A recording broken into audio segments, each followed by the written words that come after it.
Good morning. I'm Aaron Heiser of Maker's Leather Supply, and today we're going to build a shop apron.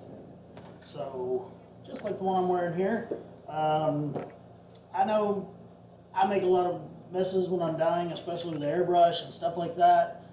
So I do like to wear an apron sometimes if I'm wearing decent clothes and, you know, it's not just a warehouse day or whatever. So anyway, I'd made a couple before when we did some live videos before, but I'd never done an actual YouTube video or produced an actual pattern for one. So that's what this is. That being said, we got in a bunch of oiled splits not too long ago. There was 50 or 60 of them in a box, and the second I looked in that box, I was like, yep, we're doing an apron. It's a really awesome leather to use for doing that. So we put them out in all the mystery boxes. Unfortunately, we don't have any more of them now, but any chap and bag leather, oil tan, almost anything will make a good apron. You do want to make sure though that if you're using an oil tan that it doesn't have so much oil content that maybe it would leach into your clothes or get your clothes all dirty and brown looking, because that kind of defeats the purpose on wearing an apron, right? So, just real quick to explain my apron. I did not make mine with adjustable straps because I hope not to grow anymore. And if I shrink some, then that's fine. I can cut those straps down a little bit. But if I were to make them with adjustable straps, I would put a buckle right here where the shoulder strap that comes down could be adjusted into be longer or shorter. Now, that being said, I also, when I have an apron on, I don't like it to come up and around my neck. So if you see, this one crosses in the back and then goes down to opposite corners to buckle. I like that for a lot of reasons. One, it keeps the sides brought in. Okay, like I pull that out and let it go, it comes back in like it ought to. All right. But then also, again, I don't have that strap around my neck. It's not just the weight of it hanging off my neck that I don't like, but also, like if I was wearing a collarless shirt, I don't want the raw leather against my neck. I recently found out, like, this is not a joke, I'm allergic to some leathers. I'd had issues before where I'd gotten a rash and couldn't understand it and everything else, and then one day I finally figured it out, and my doctor confirmed it. I'm allergic to leather. Yay! My life. I'm allergic to it. So anyway, so yeah, I don't like the raw leather touching my neck. It wasn't always about the allergy thing, but also about, you know, I sweat a lot, and for that to just stick to my neck just stinks. So the other thing is I've got lots of pockets here. I've got a big pocket down here, and I've got a pocket right here. I could add tons of stuff into this and put lots of tools in it and everything, and it would be heavy, and I don't want that hanging off my neck. I want it hanging off my shoulders. So that's why I build them the way I do, with the cross yoke in the back and the shoulder straps instead of a neck strap. All that being said, let's talk about the pattern. Big old paper pattern. Okay? So, turn it right side up here. Alright.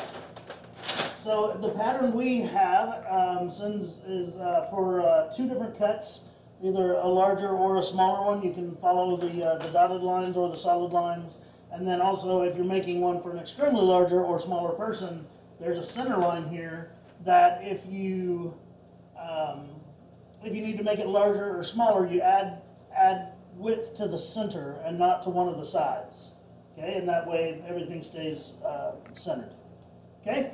Other than that, it's a very simple pattern. It's got the yoke in it right here. It's got the small pocket for the top, the large pocket for the bottom, and then their placement on the apron to help guide you to it.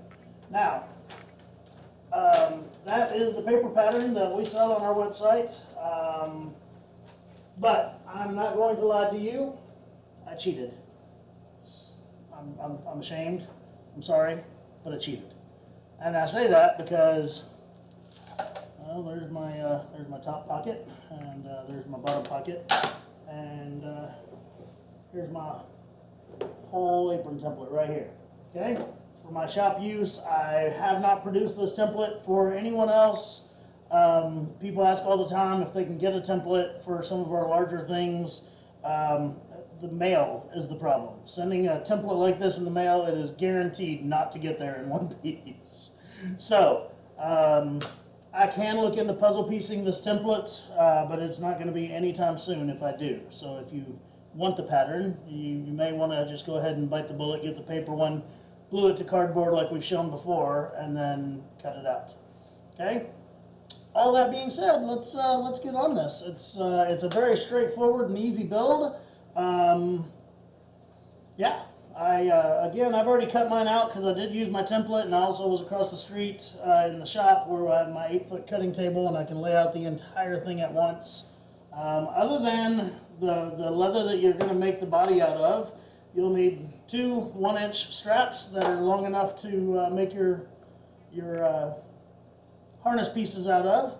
Okay, you'll need a 4-inch circle to make your yoke out of, and oh look, I have a template for that too. Alright, I use 2 of these brass snap hooks. I got mine from Tandy. The ones they carry are very high quality solid brass. 4 solid brass D-rings, and I forget how many, but I think about 10 I'm going to use solid brass rivets. So there you go. That's the everything we're going to use. Okay, so when I cut out my pattern, I cut out the body and the pockets from the exact same leather. Okay, so there's the body, there's the pockets. But what I did on this one, and I'm going to do on this one, I just turned the pockets over. And oh look, they look cool. It's a 2-tone effect. It looks really nice. It, yeah, kind of finishes it out, you know. On my template, I need to look and see if the paper pattern is such. Real quick, I'm sorry. On my template, I did not round. Oh, good, I fixed it for this one. I did not round the bottom corners of my top pocket. But once I was building this one, I looked at it and I'm like, everything else has rounded corners. That also needs to have rounded bottom corners, just so that the flow and the feng shui of everything goes along. Okay? So, next thing I need to do, I'm going to bring the camera down so we can see my table. There we go. So the next thing I need to do, and you can do this with your paper pattern just as well as I'm doing it with my template, but we need to mark where those pockets are going to end up. Okay? So I guess I should probably go ahead and round these corners of my pockets. And what I'm going to use is I'll just use my other pattern here that does have rounded corners. And then to cut this leather, I used I just used a rotary cutter, like fabric cutters use.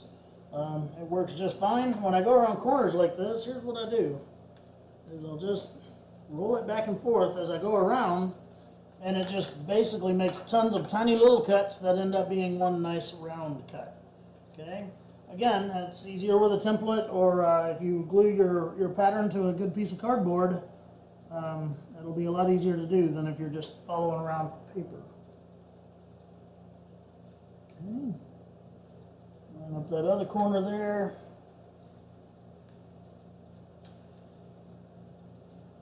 There we go. Alright, so now my corners are rounded on my small pocket. Again, you don't need to do that because your pattern already has that. That was just my goof of not finalizing or making a new template after I made my initial one. Okay, so what I'm going to do is I'm going to take my template and put it on top of my piece of leather. And what I'm going to do with that is I'm going to mark where all those pockets go so that we can go to the sewing machine and sew them. And this is the only sewing in this whole project, so if you're a hand stitcher, you're going to love this one. It is not a difficult thing to hand stitch at all. Okay? So I'm just centering this real well, making sure everything's nice and squared. I'd sure hate for it to be askew and then not have square pockets. Alright, so all I'm going to do is just roughly trace out the outline of my pocket location, and then that pocket will set right on top of that. Okay.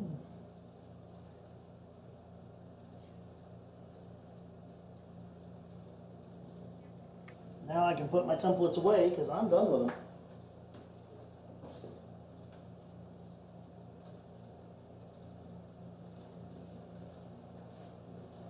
All right, so I usually like to use double-sided tape, and I will do that again today if I have some over here. If you notice, I'm back in my office finally. I did a lot of videos over there in the shop over the last probably year, and I need to be back in my office. I get way more work done over here, and I'm able to get work done. That's pretty much the gist of it all. So I'm just going to put some double-sided tape on 3 sides of this. I obviously don't want to put it on the top side because that's the opening of the pocket, and we don't want to tape that closed, do we?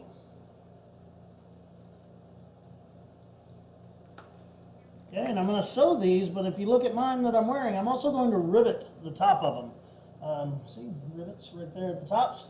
Makes it really, really strong, and you'll never bust the sewing seams, you know, by putting something big or reaching in there or whatever.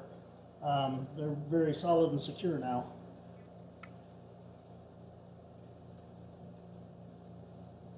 Backing off that tape there.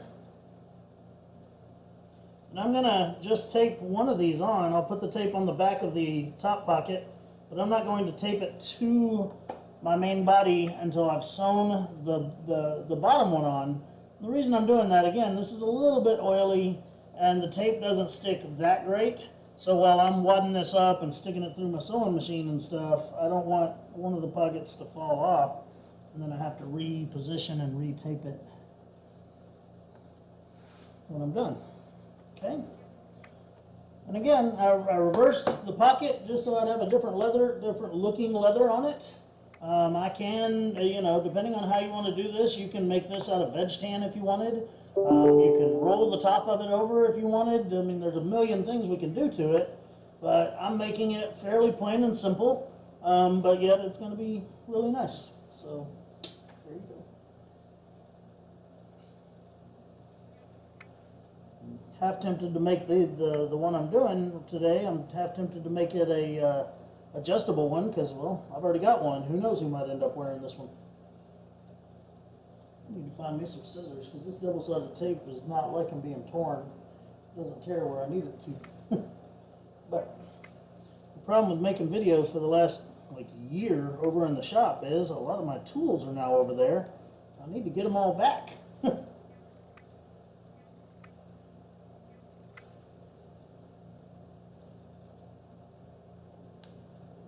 Okay, and I believe that's all the double-sided tape we're even going to use on this project.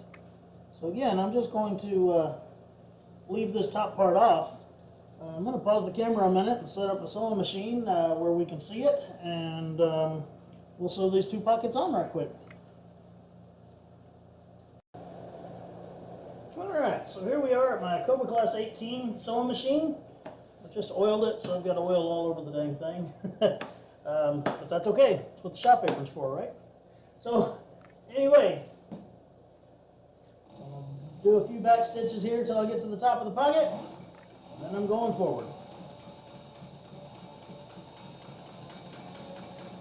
I'm just using the edge of my presser foot there as my guide to know if I'm going straight or not. And then when I get to the corner here, I'll make all my turns while the needle's down in the leather, and that'll help my stitch length remain constant. If I turn while the leather or the needle is not in the leather, then my stitches, when I'm turning this way, will get very large. If I was turning the other way, they'd get very small.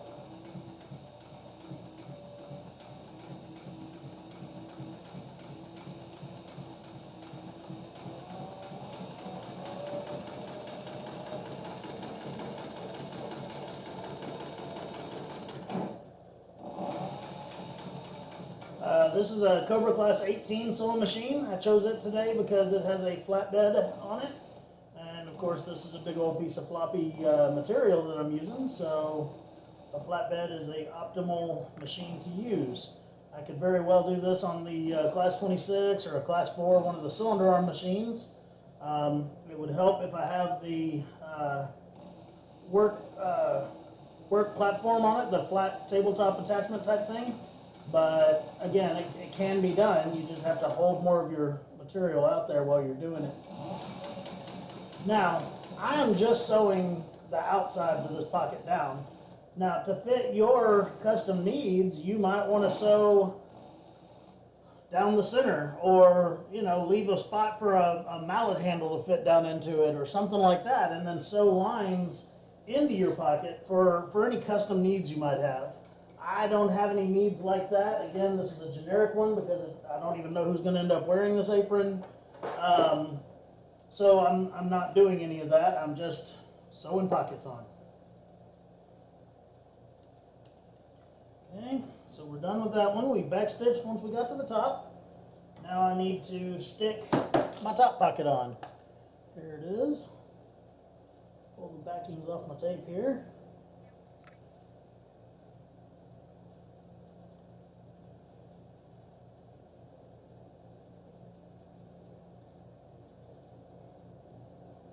Stick it into position. Again, making sure it's nice and straight because I don't want it to look crooked on somebody. All right. Emails. Always emails. Should have turned that off, I guess. Okay, so here we go. Now we're going to backstitch once again. We're starting over here on the right side. Backstitch a few stitches to get to the top, and then we'll go around.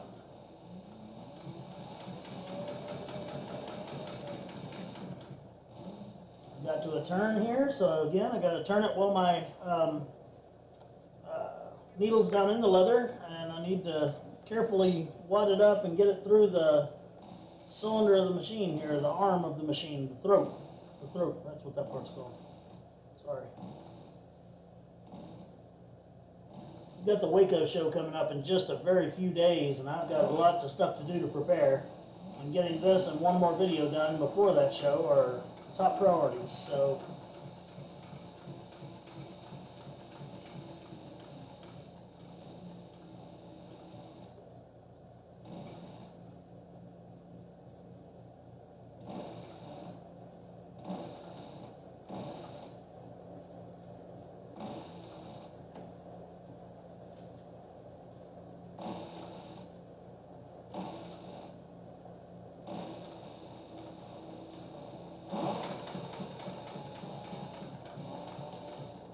didn't check my bobbin before I go, so as long as it lasts 10 more stitches, I'm good. Rule number 1, always check your bobbin. I don't remember which videos we've learned that on, but we have definitely learned it. Alright, so that's it, guys. That's all the sewing that you have to do on this. I mean, if you wanted to do fancy rolled edges and stuff like that, and pocket dividers and all that, you sure can, but this is the basics of it. This is a heavy enough leather. This leather's probably 7 ounce, so it doesn't, I don't feel like it needs rolled edges. If I was trying to make it out of a much thinner leather, I would have rolled the edges just so it has some rigidity to it. Alright, we're going to pause the video again so I can get back to my desk.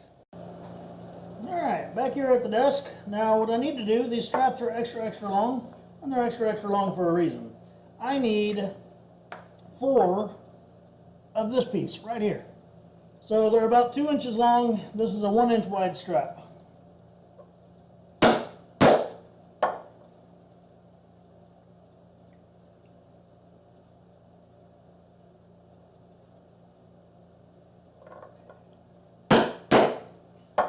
Okay, so there's 1.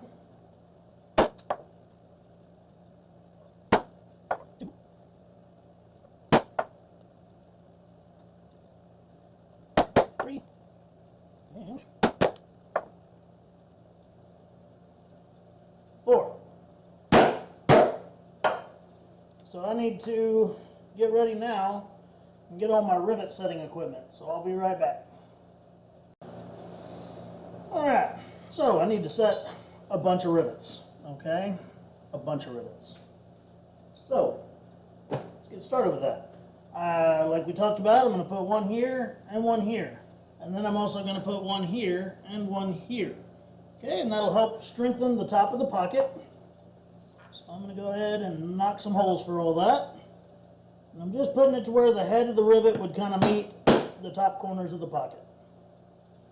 Okay, so right there. You can measure this if you want by taking your rivet and putting the head of it right there and seeing where your hole would fall.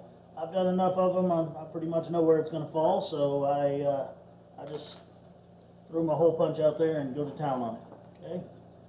Now, in a lot of my videos, you'll have seen me set rivets. It can be a time-consuming thing. I will set the first rivet on camera explaining everything I'm doing, but then the other 3 on this, and then many of the other rivets on this, I will fast forward through, because there is just no need in the world for you to have to sit there and watch me pound on rivets. Now, last thing I'm going to say about my rivets. Usually I would put these in front to back like that, put the washer on it, and then use my ball peen hammer and just dome the living crap out of it and just beat it up until it's flat. I'm doing something different. Okay, I have a set of domers, which will actually, I'm going to put them in backwards so that maybe the domed part of the rivet doesn't catch any clothing or anything underneath there. Okay, but what I'm going to do is I'm going to use the actual doming tool that comes with many rivet sets. Okay, there's my rivet setting tool. It's just a hole that fits over it, pushes that washer down. Okay, now I need to cut the rivet.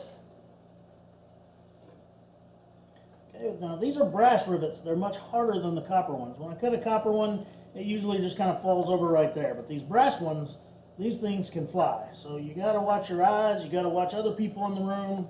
Sometimes I'll put a hand over it while I cut it, but I want you to be able to see. I don't know if you heard that, but it flew straight up, hit my ceiling, and then went down to the floor. So anyway, I left about a 1/16 of an inch of that post there. Now I'm going to use my domer. Okay, and it's just exactly like you'd expect. It's just a little bowl shape there. Put that over it. Now I just have a pretty little dome shape right there, and it almost looks like a little button. Okay, pull that a little closer, you can see maybe. All right, so again, I'm going to do the rest of them, but when I edit this video, I'm going to fast forward that so that you don't have to watch it.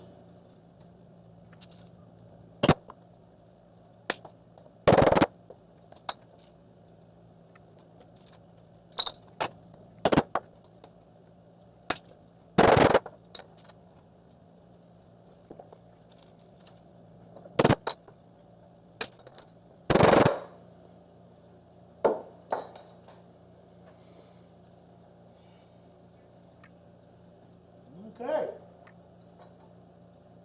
Now my pockets are quite secure. They're not going anywhere. Now, we need to put the D-rings on it. Okay? Just like that right there. And that right there.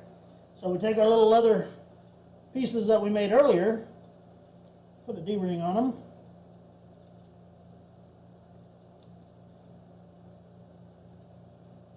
Move my metal pot out of the way here. And I'm going to set 4 of these. Okay, 2 on the top, 2 on the sides. I'll line it up to where the very edge of my D-ring, my hand's out of the way here, line it up to where the very edge of my D-ring is right at the edge of my apron body. Okay, right there. Put a hole through all the layers and then set that rivet too.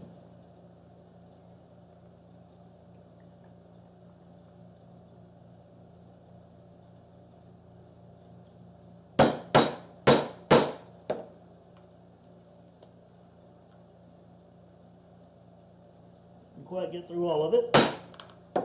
Okay.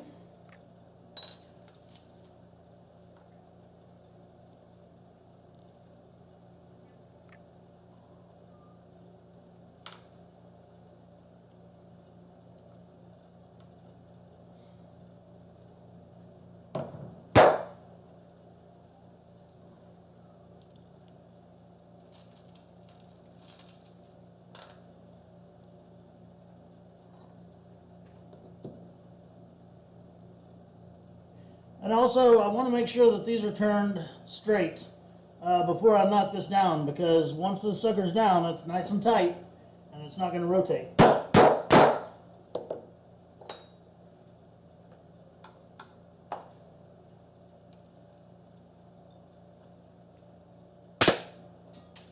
think that one bounced right off the camera. My domer. Sorry, I'm sure that's quite loud on the video. Alright, now I'm going to do that same thing here, and then over here on the sides, I'm going to do it too. And they're going to line up with the top corner of the, I guess you could say, armpit area. Okay, so they'll be just like that. Okay, so here's my neck and head. It's coming off the side over here, just like that. So I'm going to set all those, and I'll just, once again, the video is going to go very fast while we do this. I wish I could work as fast as I can make the video work.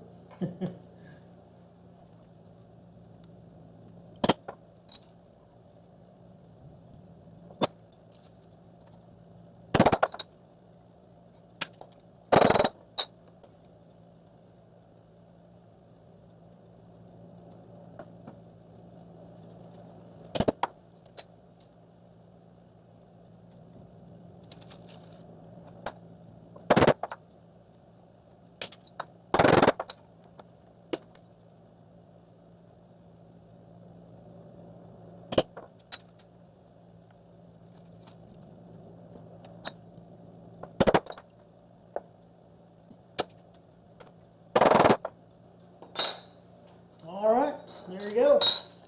I now have all my D-rings hanging off of it. So 1, 2, 3, and 4. And so, yeah, time to work on some straps. So, here's my straps. So the first part of the strap is super easy. I just need to, I'm going to use my round end punch.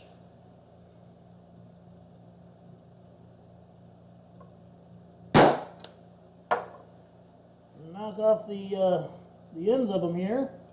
Then I'm going to take an edger and I'm going to edge all the way down the straps. Now, me personally, this project, I am not going to burnish these edges.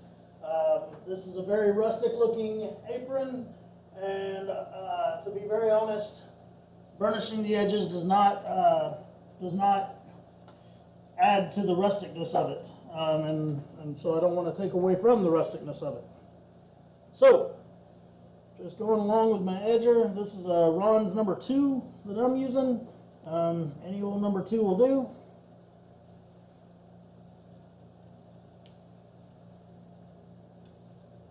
I'm just going to edge all 4 sides of each of the straps. So again, the video is about to speed up a little bit on you.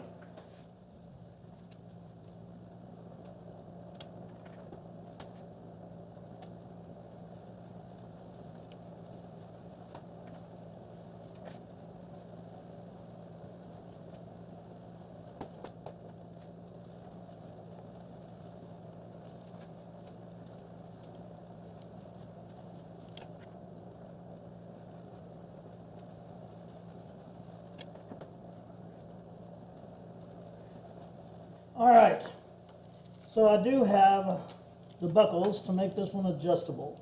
If you got the mystery box, I'm sorry we did not send out buckles to make those adjustable, but I wanted to show you how to do it, just so you wouldn't be left out, right? So, to make them adjustable, we are going to put this end on the buckle. So we're just going to make a small section that basically connects these two, and then the strap will be more like the end of a belt where it'll have holes in it to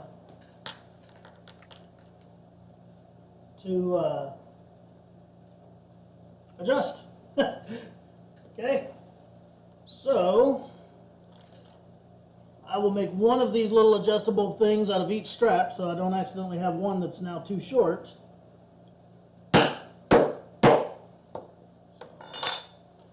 look at it and I'm like, all right, I got to wrap this part around here and rivet it. I got to wrap the other part around the buckle and rivet it. Mark it about right there, and then I'll give you the measurement of this in just a moment.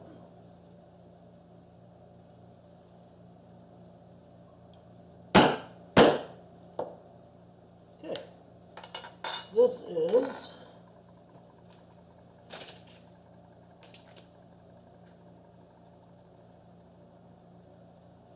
just over 7 inches long. So just to make it easy, call it 7 1/4. Okay?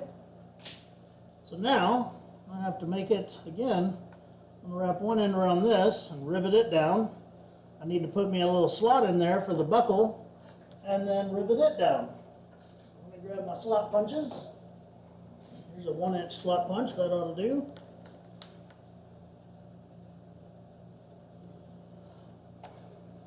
But the first thing I'll do is I'll make one.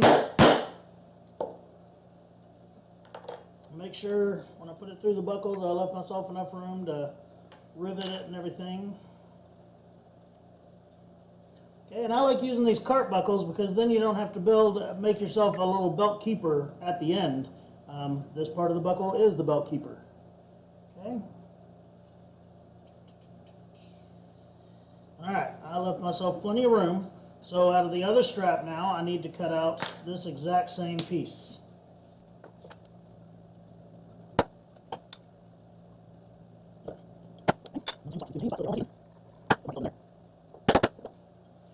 Okay, now put these bad boys together and rivet them down. Call it good. So I want to wrap this around, make sure that buckle's got plenty of room to move.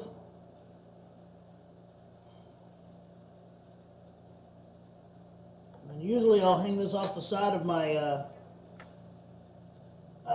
cutting board so that I can move the buckle out of my way to create my rivet hole.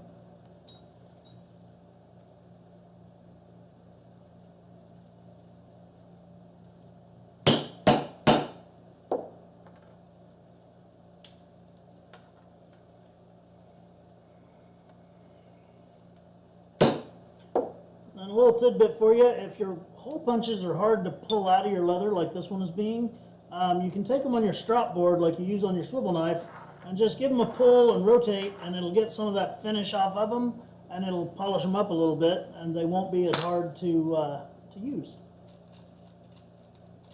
And there's your tip of the day. Okay, be careful before you rivet this down that you've got your buckle in the right way. With these strap buckles, it is easy to accidentally reverse them. But yeah, hopefully I've done enough bad ones to get them right from here on out.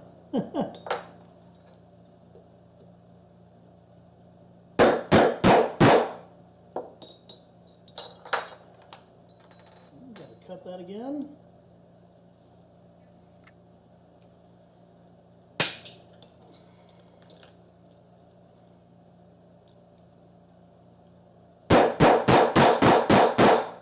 Dome it over. Now I'm going to go back to the clip. Put the clip on the other end. Punch me another rivet hole.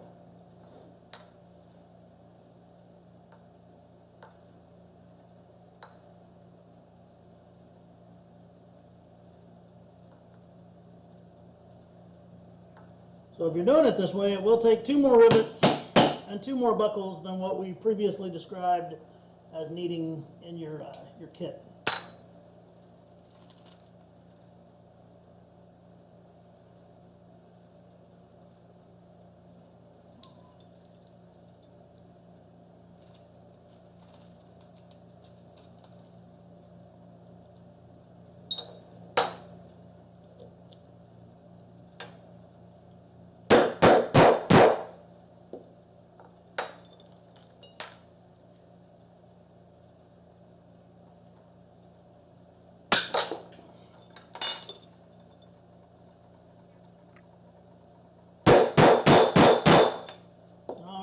So just like a while ago, now I need to make another one of these.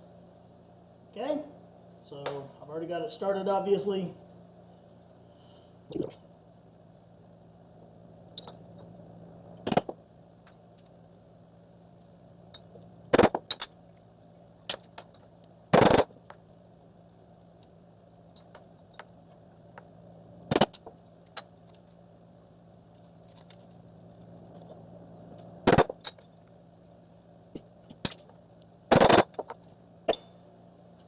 Now we got two of them. There they are, sitting pretty. So these are going to go on the, get some stuff out of the way here. These are going to go on the armpit part, just like that. Okay? So there's one and two. And those are ready to receive the straps. So let's make them. This is the quick and easy part. Now we take what's left of our straps. We're going to wrap it around the top of the D-rings that are above the chest and put a rivet in them. Who'd have thought, right? Another dadgum rivet. Lots of rivets in this one, but rivets are, not only do they look cool, they are very, very, very secure. A little bit more room there. When you're going around the rounded part of the D, you have to leave yourself a little bit more room for the rivet to squish down without making it to where it doesn't allow movement on the D-ring. That didn't go all the way through, so let me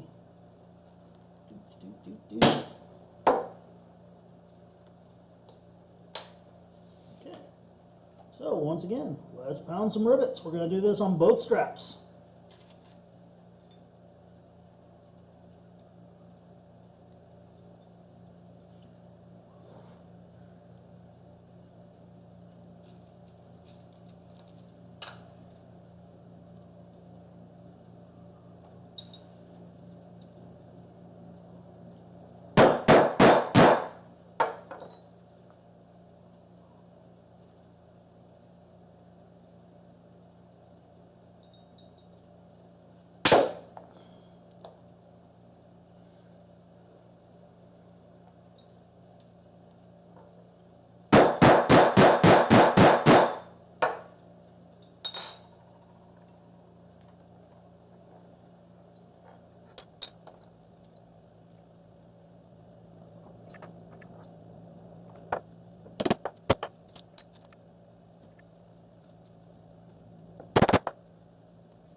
Alrighty, all of that is done. Now, we need to make our little yoke holder in the back, the round piece.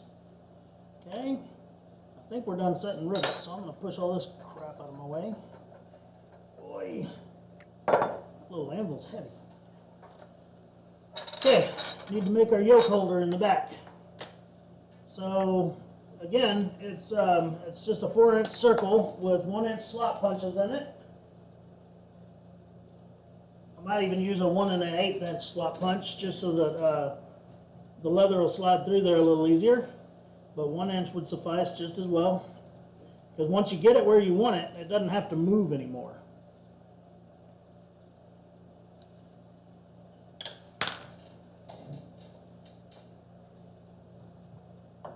Okay, apparently my 1 inch or 1 1/8 is across the street in the shop, so 1 inch it is.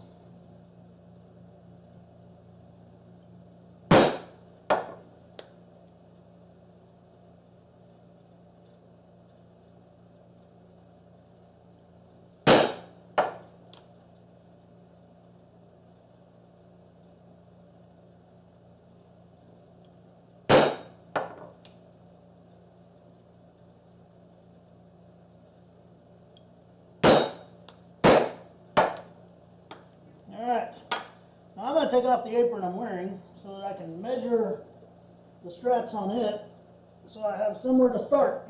And I don't know if I have one of my cloth tape measures over here.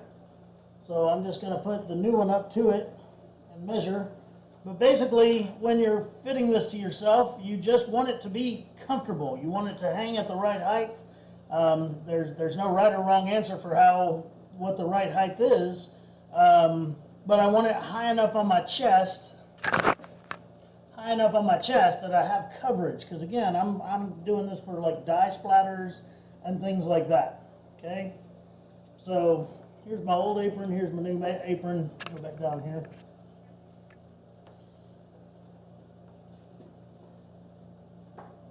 Now remember, we've got 4 inches of strap on those adjustable pieces down there. So I've got to subtract some of that.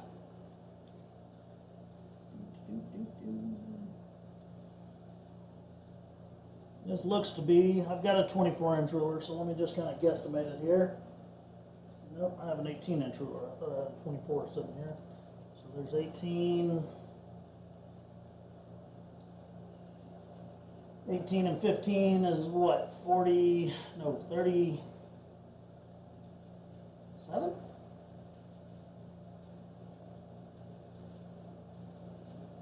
Yeah. So,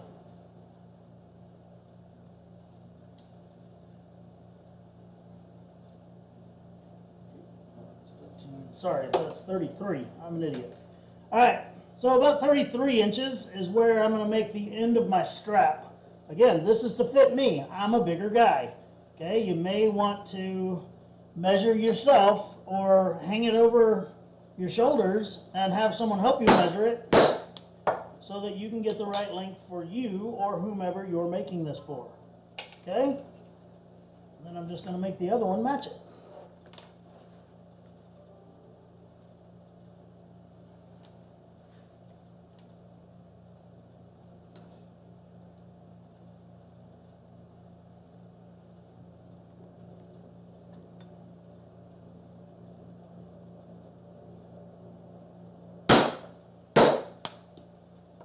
Okay, now I need to punch some belt style holes in it.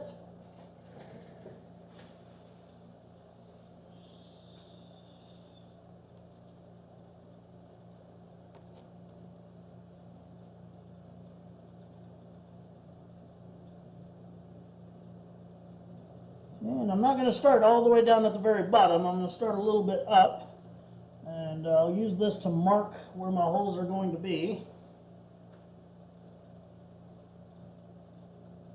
So let's start at about 3 inches from the bottom there. Okay.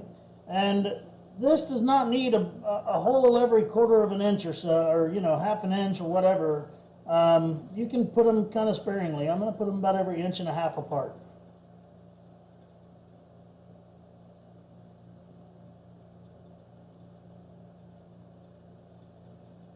And I'll put 4 holes in it total.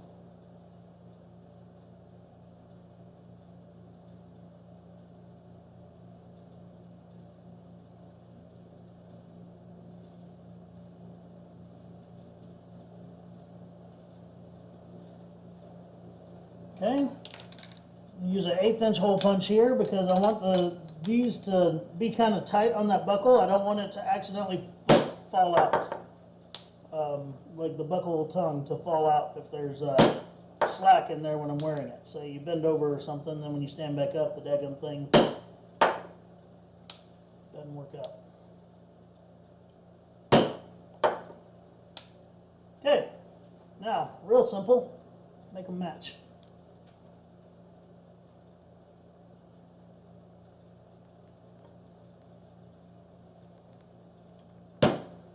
Again, I'm just marking these and then I'll punch them. Once I know I've got them centered on the strap like they ought to be.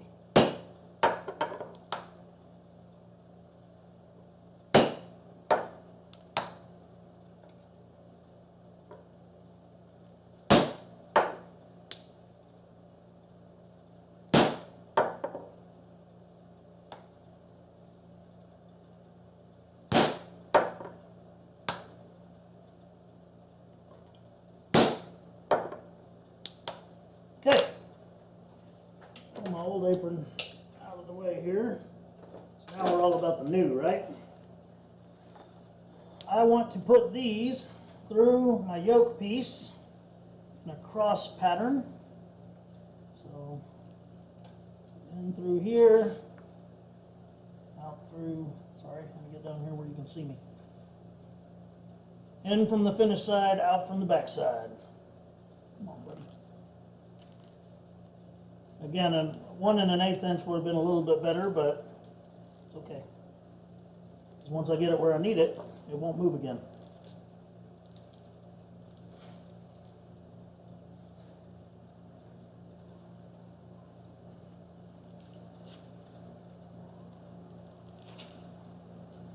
Okay, so there's one and the other.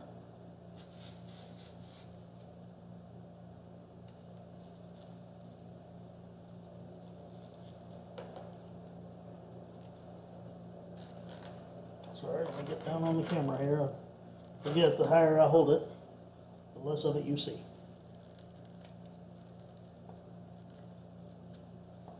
Okay, and this will wear nice and flat, you know, just once it breaks in a little bit.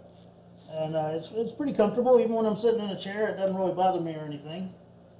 I'm going to take my strap ends that I made, and I'm just going to go ahead and hang them on. I'm going to put them on the second hole.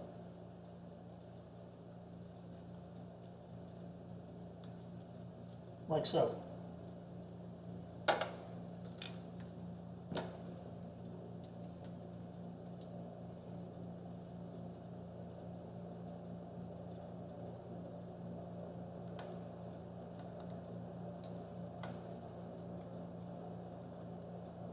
There we go.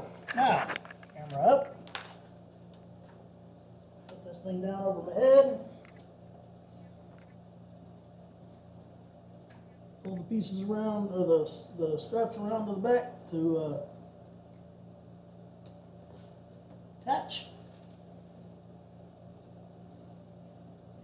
And then you may have to do this a couple of times to get it to where the yoke is comfortable for you. My yoke, you can tell, is a little bit lower than I want it because it was hard to reach around the sides. But otherwise, this thing fits pretty well. So there we go. Now I have 2 shop aprons. What do I do with this one? Alright guys, well, again, I'm Aaron Heiser of Maker's Leather Supply. This was making a shop apron. Hope you enjoyed the build, and we'll talk to you next time. Thanks.